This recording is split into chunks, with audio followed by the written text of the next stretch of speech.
Okay, former minister and former MP Smriti Irani of the BJP is addressing a press conference on the Kolkata issue. Let's listen in. कानून में भी बदलाव लाया गया, कानून को सख्त किया गया। जुडिशरी में आज महिला के ऊपर हुए अत्याचारों के केस कितने समय से लंबित हैं, इस वक्त मैं उस पर चर्चा नहीं कर रही। जो प्रोटेस्टर्स इकट्ठे हुए कलकत्ता शहर में, वो शायद एक दूसरे को ना जानते हैं, ना कभी किसी ने किसी से एक दूसरे का धर्म पूछा, ना रीजन पूछा, ना जाति पूछी, ना वोट प्रेफरेंस पूछा। विषय है कि उस लड़की को न्याय मिलेगा या नहीं मिलेगा। मैं आज हर उस प्रोटेस्टर से जो सड़कों पर उतरा है इस महिला को न्याय दिलाने के लिए, उनसे कहना चाहती हूं, पश्चिम बंगाल के हर उस नागरिक के साथ जो इंसाफ की तलाश में है, पूरा देश एकजुट होकर खड़ा है। लेकिन हमें सवालों पर वापस ध्यान केंद्रित करना है। एक लड़की का बलात्कार होता है अपने ही अस्पताल में। वो चिल्लाई तो किसी ने अस्पताल में सुना नहीं। उसकी टांगे तोड़ी गई, पेल्विक रीजन तोड़ा गया, हाथ तोड़े गए, नाखून उखाड़े गए, छाती पर मारा गया, पेट पर मारा गया, आंखें फोड़ी गई, वजाइना से ब्लीड कर रही थी, आंखों से ब्लीड कर रही थी, और ये सब एक रेपिस्ट ने किया। सवाल कई हैं, जवाब का इंतजार जनता को है। मैम, मुख्यमंत्री ममता बनर्जी ने कुछ देर पहले ही अभी उन्होंने भी एक प्रोटेस्ट रैली मार्च किया है। उसमें वो कह रहे हैं कि जो मुझे पता चला कि आरजीकर में जाकर सीपीएम और भाजपा ने तोड़फोड़ की है 14 तारीख को। मैं दोबारा कहती हूं, तेरा रेप मेरा रेप की पॉलिटिक्स को बंद करें ममता दी।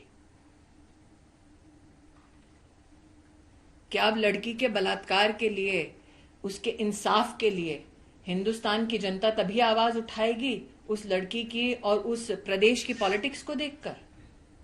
और अगर ममता जी को लेफ्ट विंग से इतनी ही परेशानी है तो इंडिया अलायंस छोड़ दें। लेकिन प्रश्न उठता है कि मिचिल विरोध प्रदर्शन किसके खिलाफ किया? प्रदेश की होम मिनिस्टर ममता जी हैं। हेल्थ का चार्ज किसके पास है? मुख्यमंत्री कौन है? तो किसके खिलाफ वो प्रदर्शन कर रही थी? अपने खिलाफ। जनता की आंखों में धूल झोंकना बंद करें। जनता जो जवाब मांग रही है उन जवाबों को दें। किसके आदेश पर यह कहा गया कि लड़की ने सुसाइड किया था? क्यों, अगर माता पिता पिटीशन कर रहे हैं कि 150 mg सीमेन है, तो क्या उसका उल्लेख एफआईआर में है? किसने मॉब को अलाउ किया एकत्रित हो और प्रोटेस्टर्स को पीटे? प्रोटेस्टर्स अनसेफ हैं, रेपिस्ट और मॉब सेफ है। ये कहां का न्याय है? पुलिस के पहले भी जब घटना घटी, ममता दी कल ये अनाउंस किया कि हम लोग 10 लाख दे देंगे जिसका बलात्कार हुआ है उसके फैमिली को। ये कैसा न्याय है? मैंने मीडिया के माध्यम से सुना है कि परिवार ने पैसा नहीं, इंसाफ मांगा है। ऐसे परिवार की दुख की घड़ी में सांत्वना के साथ साथ हम सब मिलकर उस परिवार को इंसाफ दिलवाएं तो उस महिला को वो हमारी ओर से सबसे बड़ी श्रद्धांजलि होगी। मैम, मेरा एक क्वेश्चन है। मैम, पोस्टमार्टम, एक second please. Postmortem report RG Kar के डॉक्टर ने ही रीड की है। उसमें पता लगा है जो 151 ग्राम जो सीमेन मिला है, लिक्विड फ्लूइड मिला है, उससे ये पता लग रहा है ये रेप नहीं बल्कि गैंग रेप हुआ है।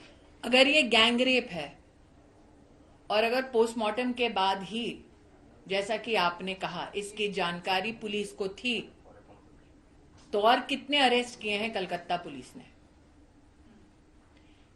इस विषय की जानकारी डॉक्टर्स को है, मीडिया को है, उस लड़की के माता पिता को है, अब कोर्ट को भी है। कलकत्ता पुलिस के पास ये जानकारी अगर है तो उन्होंने क्या कार्रवाई की, अब ये सवाल उठता है। ये सब अफवाह है। ऐसा सीमेंट सैंपल नहीं मिला। कुछ टाइम पहले सीपी ने क्या ये वही सीपी हैं जिनके ऊपर कार्रवाई हो रही है कि उन्होंने विक्टिम्स ऑफ वायलेंस को गवर्नर से मिलने नहीं दिया? क्या इसी सीपी के कार्यकाल में एक और गैंगरेप के केस में आरोपी बरी हो गए थे? क्या ये क्लेम एक वकील ने कलकत्ता हाईकोर्ट में किया है? क्या एक वकील का हाईकोर्ट में ये स्टैंड रहा है किसी पुलिस ऑफिसर के चलते पहले भी गैंग रेपिस्ट बरी हुए हैं? अगर ये सत्य है तो क्या आप इस सीपी से न्याय की उम्मीद कर सकते हैं?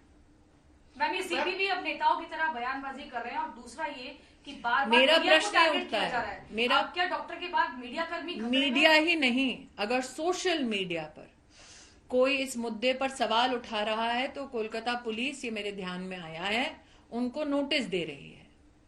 मीडिया,